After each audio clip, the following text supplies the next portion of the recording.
Our study now is with logarithms.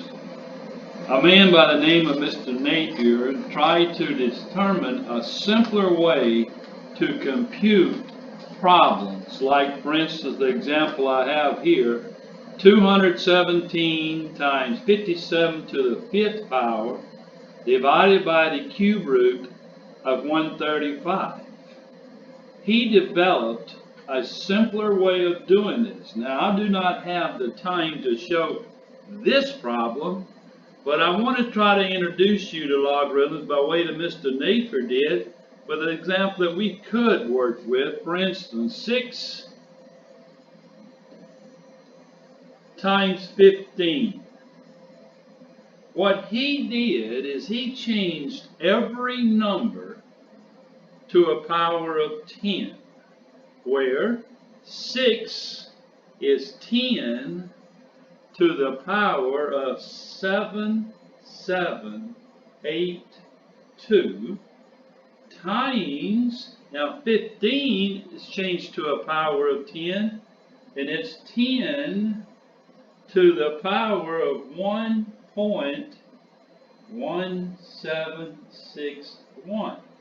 So, if you have the same base, then you would add your exponents. So that would be 10 to the power of 1.9543.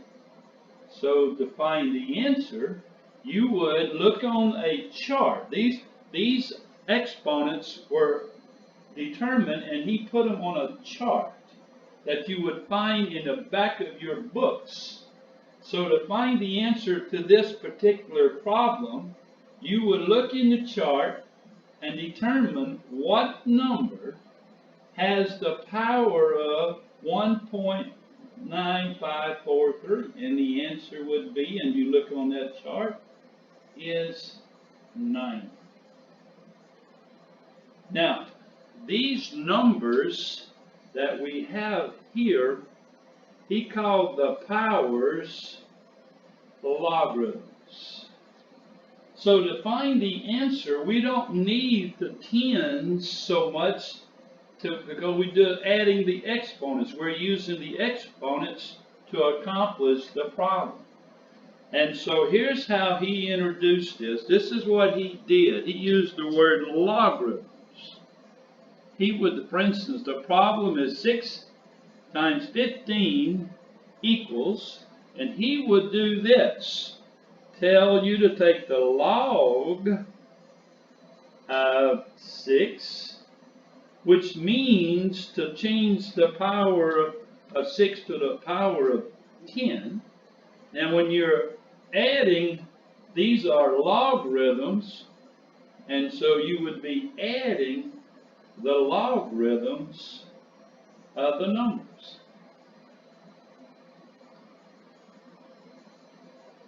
Now, you would replace the log of 6. Now, the 10 would be right here. That would be called the base. We call that the base. And 10 is right there. We would call that the base. Now, then you would look up and you would put 0.7782 plus 1.1761, and that would give you 1.9543. So then you would ask yourself, what number has its logarithm of 1.9543? Well, his development is doing it backwards. So we would say anti-log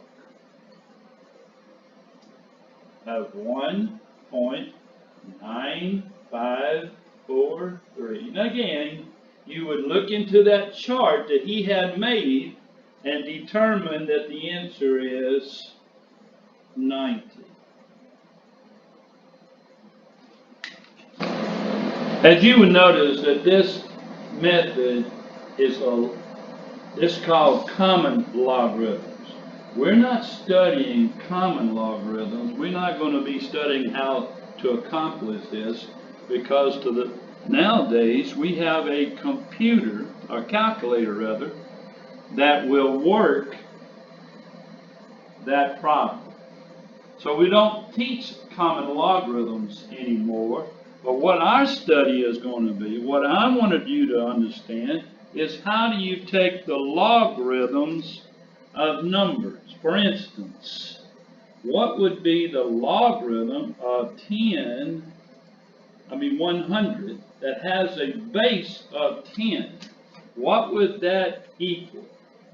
Well, to accomplish this, we would rewrite this as 10 to what power is 100? Where 10 is the base of the problem. Now, what we would do is change 100 to a power of 10. Now, 100 is 10 times 10, which is rewritten as 10 squared. So 10 to the power of x equals 10 to the power of 2, then x would equal 2. And 2 would be the logarithm of 100. Now, let's try another. What about log base 10 of 1,000? Well, we're looking for an answer. In other words, we don't put a fill in the blank, we put an X. Then you would rewrite this 10, that's the base, and that's the power of the base, equals 1,000. Now the 1,000 is this number that I have circled. So we would change 1,000 to a power of 10. Well, that's 10 times 10 times 10, which is 10 to the third power. So 10 to the power of x is equal to 10 to the third, and if you have the same base, then the powers are equal. So the logarithm of 1,000, with the base being 10, is 3. Now, this is when the base is 10. What if we have a problem of log, but our base is not 10, but 2, and our number is 8. Now, what would that answer be? What would if you have a log base 2 of 8 equals x, what would you do? Well, you first of all rewrite this 2, that's the base, to what power? That's the power. That's what we're looking for. That's the answer. That's the log of 8.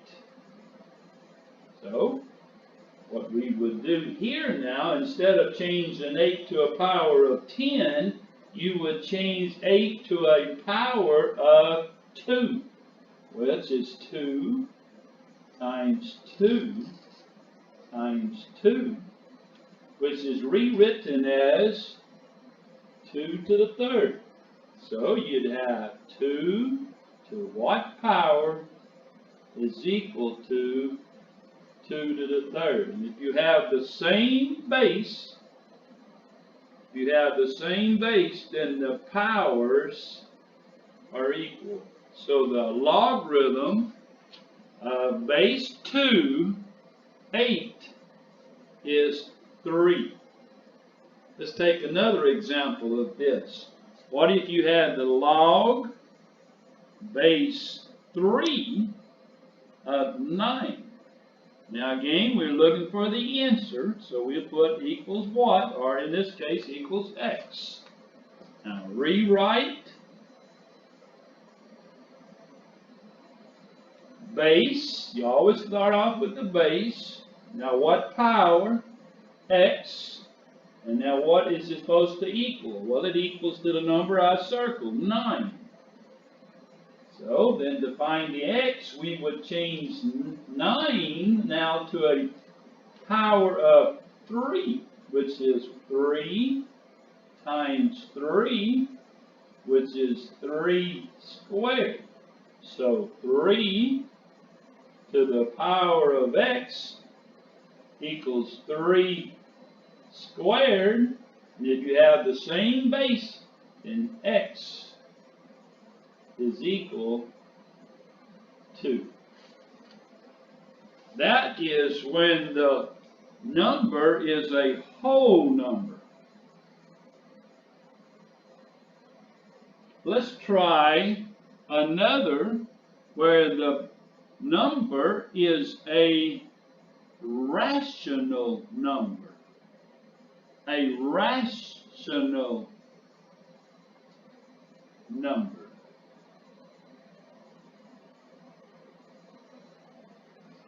1/8. Now we're looking for the answer to that. So if you got log base 2 of 1/8, looking for the answer, you would rewrite that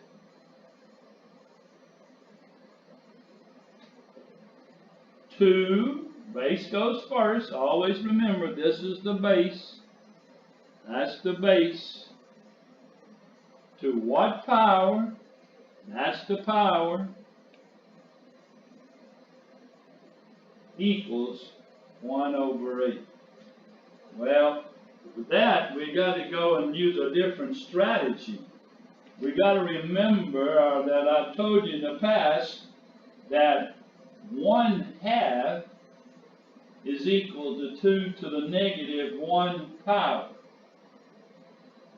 Now, I don't have the time to show how we got that again, but if it's on bottom, you bring it to the top, you change the power.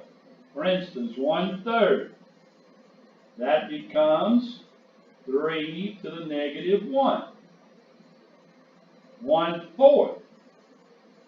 That's 4 to the negative 1 power, but yet that's also 2 to the negative 2 power. Now, how did I get from 4 to the negative 1 power is equal to 2 to the negative 2 power? Well, we know that 4 is 2 squared to the negative 1 power. Now, what do you do with x powers when you take a power to a power? Multiply. So that would be 2 to the negative 2 power. 1/5 is equal to 5 to the negative 1 power. But our number is, instead of keep going, I'm going to come back to the problem.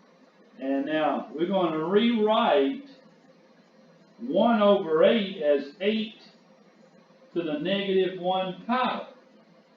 Now since our base is 2, we're going to change 8 to some power of 2. Well, remember that's 2 times 2 times 2. So 2 to what power is equal? Now 2 times 2 times 2 is 2 cubed to the negative 1 power. Now that equals, take a power to a power, multiply. So that's 2 to the negative 3 power. So x would equal negative 3. That's when the number is a rational number. Let's take another example. Log base 3 1/9. Now what does that equal? We're looking for x. So remember to rewrite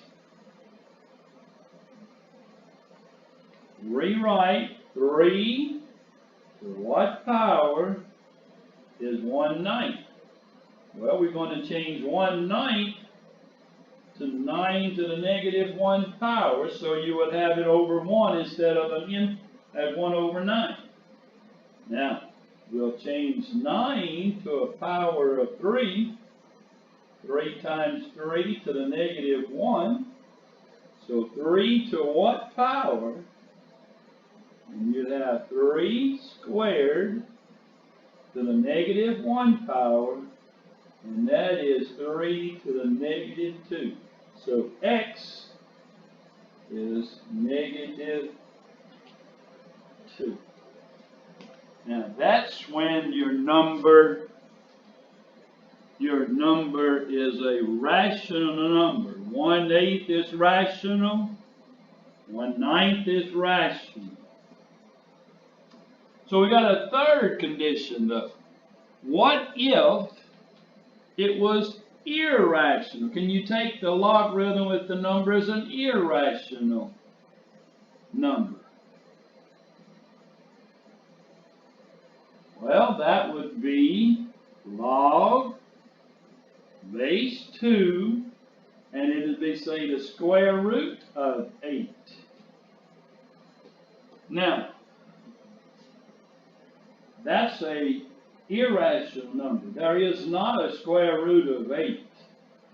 Now, you would have to round, you could simplify, but I'm speaking in terms of the entire number. But we have to use, now we're looking for the answer.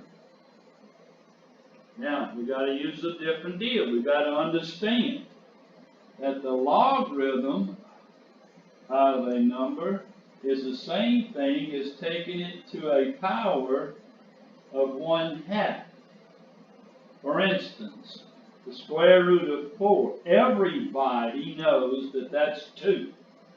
But if you use this scenario that I have placed it in, and you change 4 to a power of 2, you know that's 2 squared to the 1/2, and then you take the power to a power, that would be 2 to the first, and the answer is 2.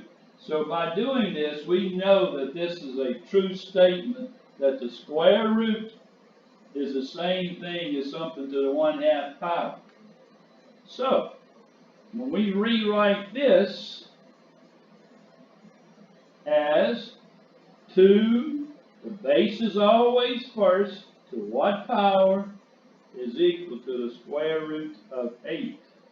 Then we would rewrite this as 8 to the 1/2 power. Now that equals, now we'll have to change 8 to a power of the same base, 2. So then we would have 2 times 2 times 2 to the 1/2. Now that equals 2 to the third power raised to the 1/2 power.